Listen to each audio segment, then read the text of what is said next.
नमस्कार विद्यार्थी मित्रांनो, इयत्ता 4थी आणि 7वी शिष्यवृत्तीच्या तयारीसाठी आज आपण एक महत्त्वाचा टॉपिक पाहणार आहोत, समानार्थी शब्द.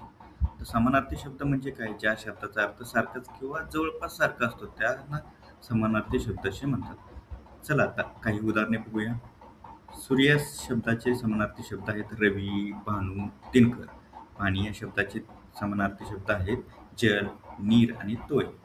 राजा या शब्दाचे समानार्थी शब्द आहे नरेश, भूप, नरपती. आता आनंद या शब्दाचे समानार्थी शब्द काय? तर सुख, हर्ष आणि समाधान. सराव प्रश्न. डोळे या शब्दाचा समानार्थी शब्द कोणता? नयन, पाय, हात, कान. याचे बरोबर उत्तर आहे नयन. आता असाच प्रश्न आहे की आनंद या शब्दाचा समानार्थी शब्द कोणता?